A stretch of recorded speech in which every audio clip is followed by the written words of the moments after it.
Grâce au conseil de la dernière vidéo, tu sais désormais gérer facilement une situation de petit conflit quotidien. Il est désormais temps de nous pencher sur l'exercice d'expression d'un point de vue personnel. C'est l'exercice le plus long et souvent le plus difficile pour les étudiants taïwanais. Dans cette vidéo, je vais te donner quelques conseils pour aborder cet exercice avec plus d'assurance.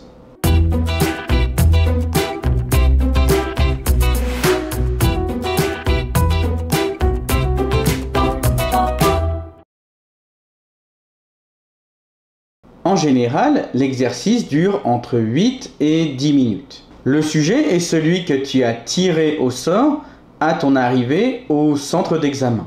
Le plus souvent, il s'agit de sujets de société comme l'écologie, l'éducation ou le travail. Le document d'accompagnement est un extrait d'un journal, d'un magazine ou d'un site internet. Comme dans la première vidéo, je dois insister ici sur le fait que tu ne seras pas jugé sur la qualité de tes opinions, seulement sur ta capacité à les exprimer en français. Le but fondamental de cet exercice est donc de tester ta capacité à exprimer une opinion et à défendre ta position avec un argumentaire et des exemples en français. Par conséquent, tu peux partager toutes les opinions que tu souhaites, même celles un peu controversées. Par exemple, avec un sujet sur l'écologie, si tu veux expliquer que le réchauffement climatique n'existe pas ou que les énergies renouvelables ne servent à rien, tu es totalement libre de le dire. Par conséquent, ne crains pas le désaccord avec les examinateurs, car ce désaccord n'aura aucune influence sur ton résultat. Cette liberté d'expression est donc un élément important à garder à l'esprit, surtout dans un contexte taïwanais. En effet, d'après mon expérience, certains étudiants évitent d'exprimer des opinions radicales en raison de certaines habitudes culturelles locales. Ce n'est pas un problème, mais cela peut te faire perdre une occasion d'exprimer plus de choses. En fait, pour moi, une opinion controversée peut même contribuer à améliorer ta note, car c'est une chance supplémentaire de démontrer ta connaissance du vocabulaire du débat et de l'argumentation, ainsi que la grammaire de la concession.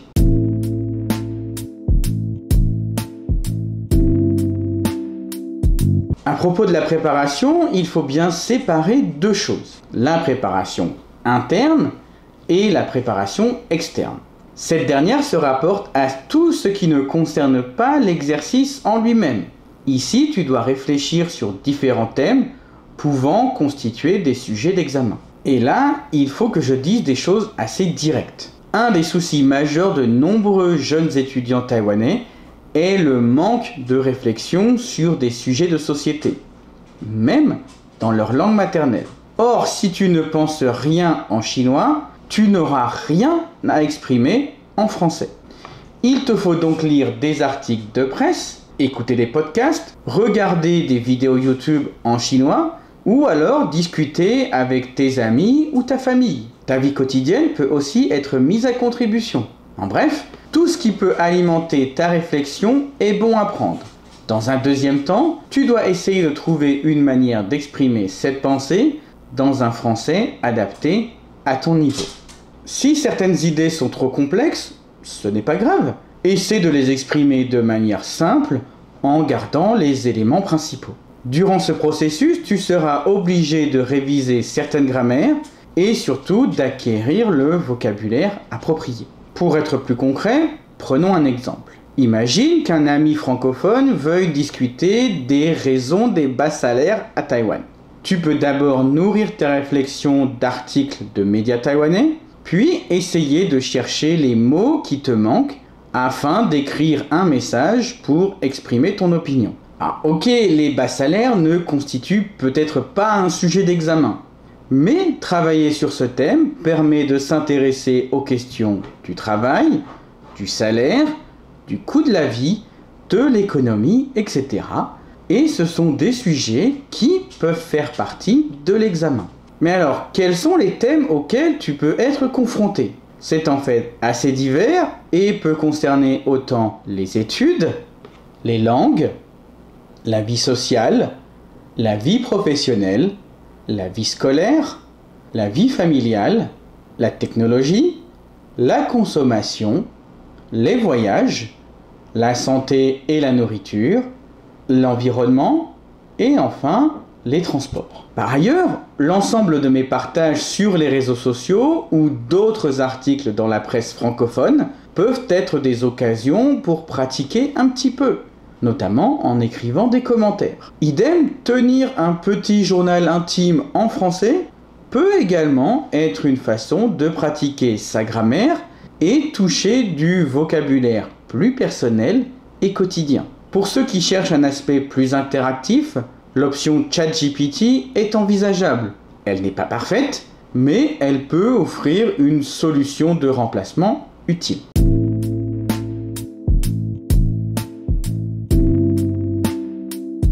De son côté, la préparation interne concerne tous les différents aspects directement en lien avec l'examen. Je vais les découper en 3 parties. L'introduction, le choix du plan et le développement et la conclusion. Notre exemple sera le sujet « Travailler dans son salon ». Je te laisse quelques secondes pour en prendre connaissance.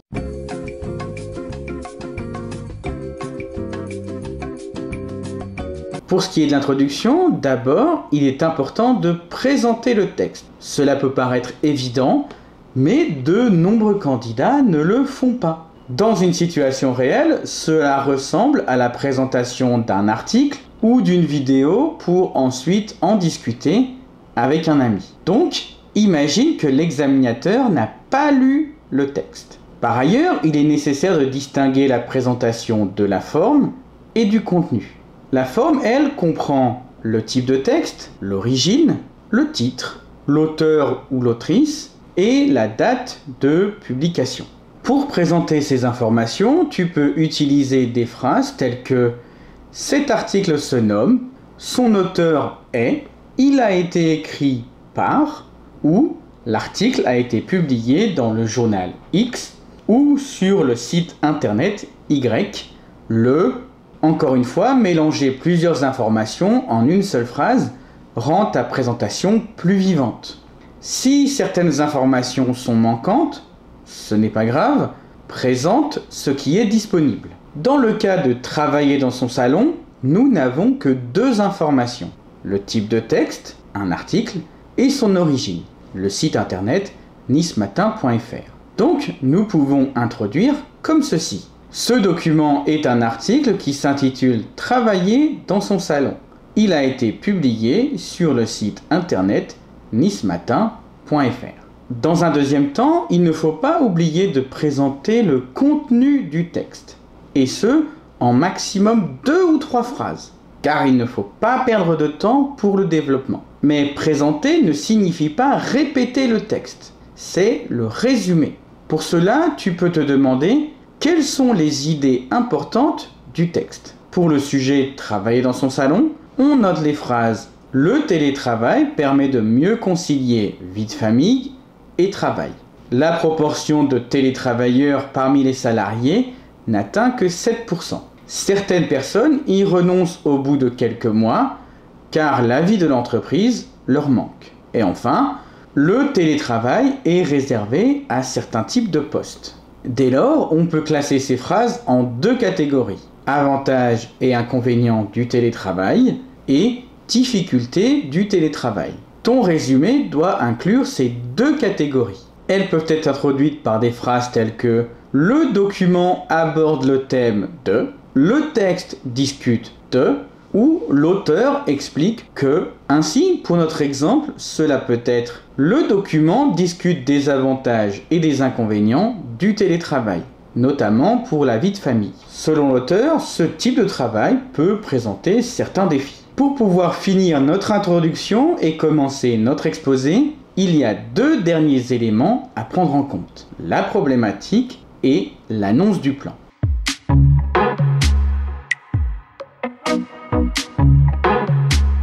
Au niveau B1, la problématique reste encore assez simple. Il s'agit souvent de questions ouvertes telles que quels sont les avantages de X et les inconvénients de Y. Des questions fermées comme est-ce que X est positif, négatif ou X est-il une bonne chose sont aussi pertinents. En ce qui concerne le plan, il faut d'abord répondre à la question est-ce que l'auteur a un point de vue sur le sujet? Un non signifie que l'auteur entend simplement exposer les différentes opinions. Par exemple, il va présenter les avantages puis les intérêts ou les idées de deux personnes aux avis opposés. Dans un cas comme cela, on trouvera moins d'adjectifs et des phrases plutôt neutres. C'est ce qu'on appelle un sujet ouvert.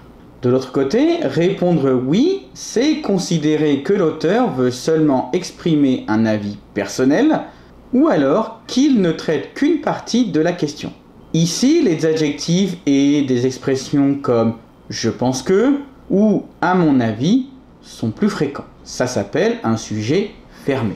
De cela vont découler différents types de plans. Pour le sujet ouvert, il y a une introduction, les différentes idées pour, les différentes idées contre, et enfin une conclusion. Tu peux très bien mettre les arguments contre en premier, ce n'est pas un problème. Pour le sujet fermé, on garde l'introduction et la conclusion, mais entre les deux, on va développer différents arguments pour ou contre selon ton opinion. Suite à cette étape, tu peux revenir à ton introduction et annoncer ton plan. Des formules comme tout d'abord je vais parler de, ensuite je discuterai, ou dans un premier temps nous discuterons de, dans un second temps nous traiterons de, sont fréquentes. Revenons à notre exemple. L'auteur présente les avantages et les inconvénients du télétravail et ne prend pas vraiment position sur le sujet. Donc, nous pouvons choisir le plan pour le sujet ouvert. Par ailleurs, comme le texte parle surtout du travailleur, ma problématique sera le télétravail est-il bénéfique aux salariés? Avec tout cela en tête, on peut faire l'introduction de notre document. Cela pourrait être quelque chose comme ce document est un article de journal. Il a été publié sur le site internet nicematin.fr. Son titre est Travailler dans son salon. L'auteur explique quels sont les avantages et les inconvénients du télétravail. Celui-ci existe depuis longtemps, mais avec la Covid-19, il est devenu de plus en plus populaire. Toutefois, le télétravail est-il vraiment bénéfique aux salariés? Pour répondre à cette question, nous discuterons d'abord des avantages du télétravail, puis nous discuterons de ses inconvénients. En 10 minutes, tu as le temps de préparer et écrire une introduction comme cela. Cela ne sera pas le cas pour le développement et la conclusion.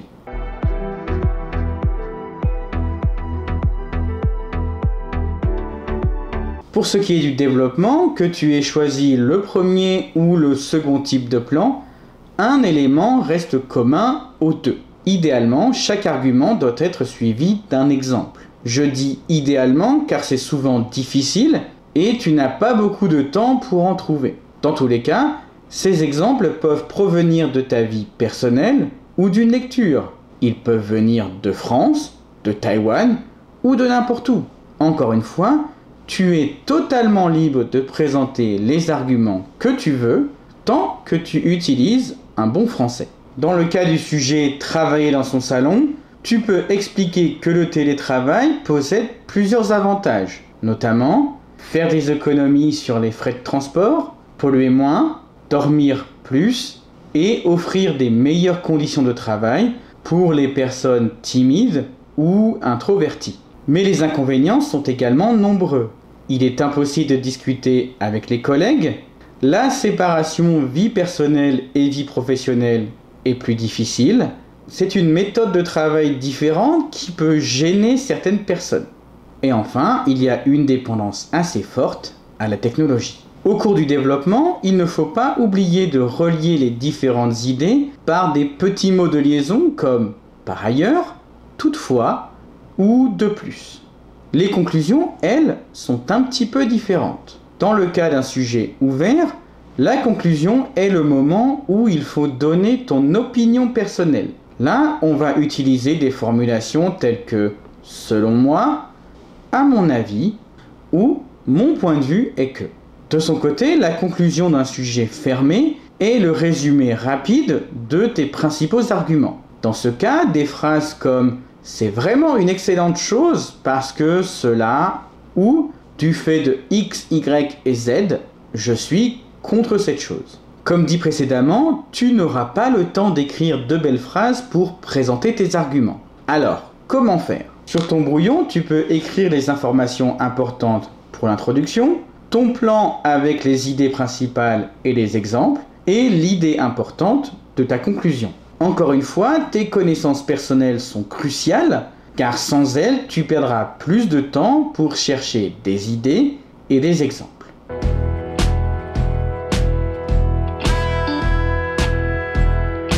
Après la théorie, place à la pratique. Le sujet que j'ai tiré est le suivant.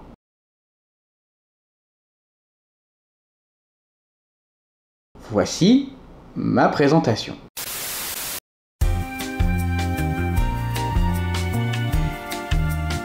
Cet article s'intitule « Politique, une pétition pour le droit de vote à 16 ans ». Il a été publié sur le site internet france-tv-info.fr le 10 septembre 2020. L'auteur présente les avantages du droit de vote à 16 ans et la situation d'autres pays européens sur le sujet. En général, voter est un acte important dans un pays démocratique. Cela nécessite des connaissances importantes sur de nombreux sujets. Donc, demander à des ados de 16 ans de voter, est-ce une bonne ou une mauvaise idée? Je vais d'abord discuter des problèmes du vote à 16 ans, puis étudier les idées de ceux qui soutiennent le vote à 16 ans. D'après mon expérience, à 16 ans, de nombreux ados ne sont pas assez matures. Ils sont encore comme des enfants. Par exemple, mon cousin qui a 17 ans ne pense qu'à sortir avec ses copains et jouer aux jeux vidéo. De nombreux autres jeunes sont également comme lui. Donc pour moi, il n'est pas raisonnable de laisser une personne comme ça voter. Par ailleurs, de nombreux ados actuels manquent vraiment d'esprit critique. Ils croient tout ce qu'on leur dit et tout ce qu'ils voient sur Internet. En général, ils ne doutent pas assez et ne vérifient pas l'origine de leurs informations. Ils peuvent donc croire à des choses stupides. Et ça, c'est un problème quand on vote. Enfin, ils peuvent aussi être fortement influencés par leur famille ou les médias. Donc, ils ne choisissent pas librement leur vote, mais votent comme on leur a demandé. De l'autre côté, ceux qui soutiennent le vote à 16 ans posent plusieurs questions intéressantes. Pour eux, est-ce qu'un ado est vraiment plus mature à 18 qu'à 16 ans? Je ne le crois pas. Quand j'avais 18 ans, j'étais encore très immature et beaucoup d'autres jeunes étaient comme moi. Donc pourquoi est-ce qu'il est acceptable que des jeunes immatures de 18 ans votent, mais pas des jeunes immatures de 16 ans? Idem, les médias, les stars ou la famille influencent fortement le vote des adultes et pourtant personne ne pense à leur enlever le droit de vote. Donc pourquoi est-ce que c'est un problème dans le cas des ados et pas pour les adultes? C'est une idée vraiment injuste. Enfin, le droit de vote à 16 ans peut donner envie à certains jeunes de s'intéresser aux problèmes de la société et donc les rendre plus responsables. Cela peut être une bonne chose pour la société. Pour conclure, je pense que donner le droit de vote aux ados de 16 ans n'est pas une bonne idée. Si cela peut être bénéfique pour certains, cela ne sera pas le cas pour la majorité.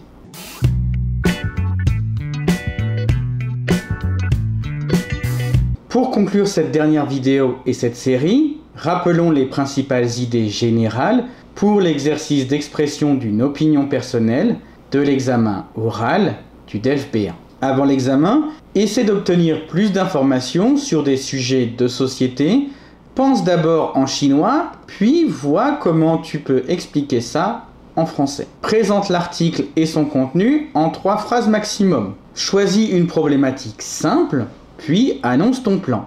Développe tes arguments, si possible en ajoutant des exemples. Conclus soit en donnant ton point de vue personnel sur le sujet, soit en résumant rapidement tes principaux arguments. Cette série sur l'examen oral du DELF B1 est désormais terminée.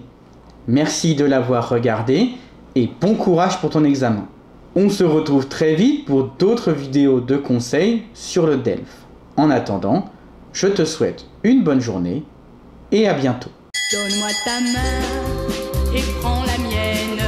La cloche a sonné, ça signifie mais oui, l'école est finie.